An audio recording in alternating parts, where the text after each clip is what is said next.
So this is the second video in the series where we're addressing toning for the glutes. In the last video, what we looked at was a series of exercises toning the glutes, working from a point of neutral spine alignment on all fours.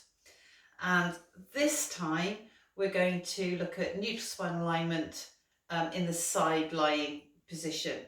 So as I said in the last video, when it comes to toning any muscle group, if you're toning from a point of neutral, you're going to optimize the range of movement around the joint and therefore maximize the strength gain in that muscle group, because you're going to work through a longer range of the muscle.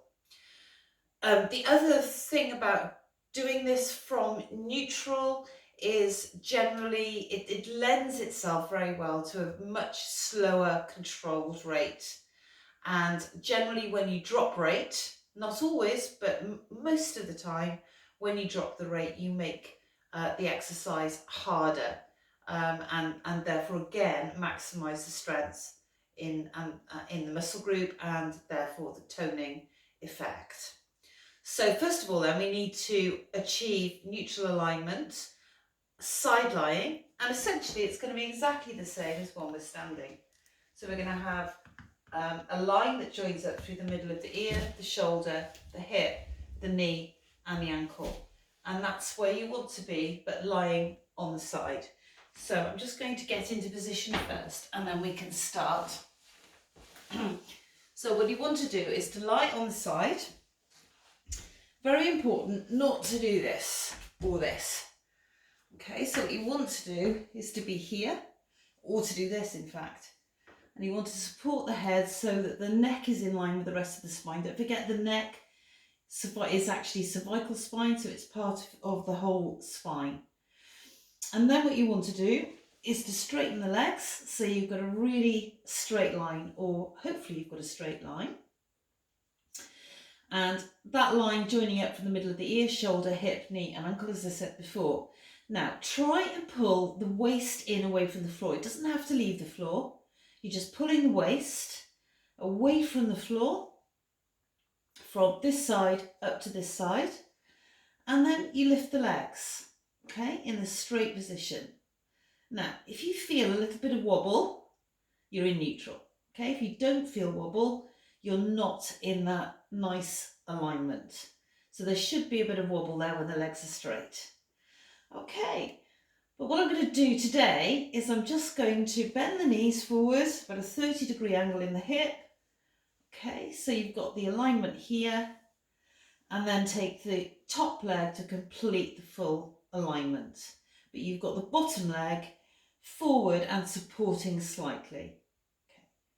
And then what you need to do is to remember the top of the back as well, not just the lower back, and pull the shoulder away from the ear. So just reach the fingers towards the ankle the whole time. Now, because we're not standing, we can completely extend the joint, and that's really, really important, because normally when we're standing, we can't extend that joint because we've got the effect of gravitational force and body weight going through an extended joint, which isn't good for the joint. So we bend the knee slightly so we take the force through our muscles. We've got no effect of gravity effectively on that joint.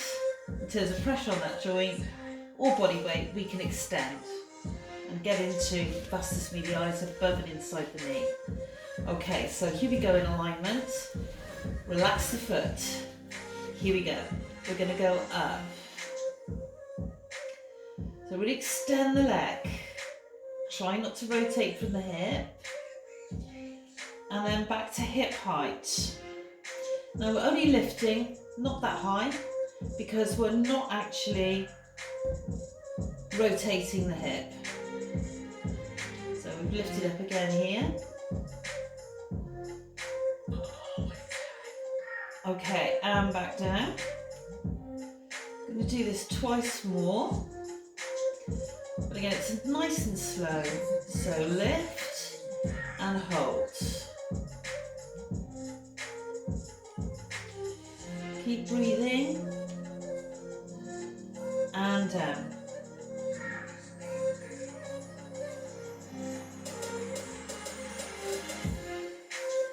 And again, lift.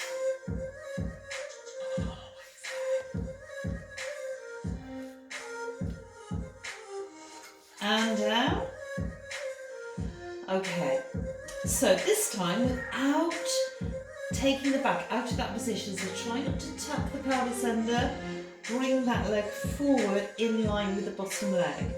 Again, extend the knee, side of the leg parallel to the ceiling. Okay, now this time we're going to bring the leg slightly further forward of the bottom leg and drop it down, just above the floor. And up. And again, drop down just above the floor. So the inside edge of the foot is parallel to the floor. And up. Okay, now come back in line with the bottom leg.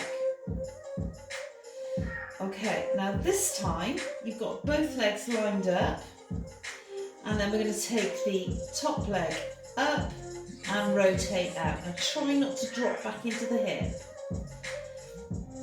Keep the hips level vertically, one on top of the other effectively. Roll back round with control. Line up with the bottom leg. Side the leg parallel to the ceiling again. And again, it comes up. External rotation or lateral rotation in the hip here. Getting into muscles you very rarely use on an everyday basis. And that's why you need to use them. Because if you don't, you're going to lose range in that plane. So we're talking about transverse plane in the hip. And again, up, rotate out. Keep the knee straight. Making sure you're engaging vastus medialis above and inside the knee. And round. Again, in everyday use, lateralis is worked far more, so if you don't actively target medialis, you'll end up with knee instability.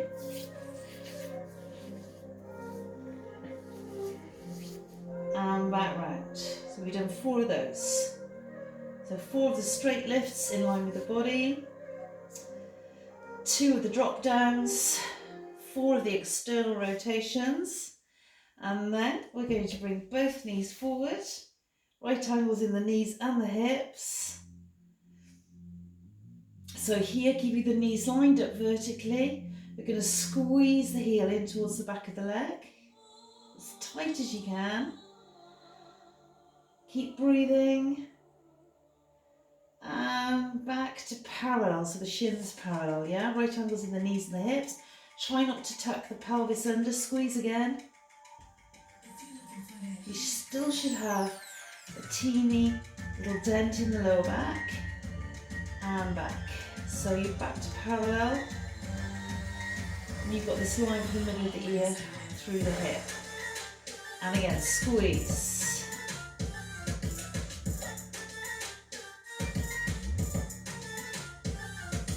And back to parallel.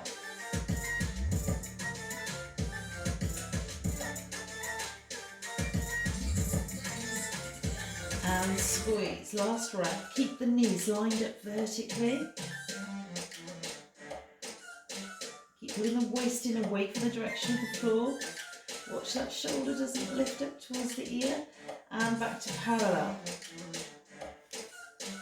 Now, bring the knee into the chest.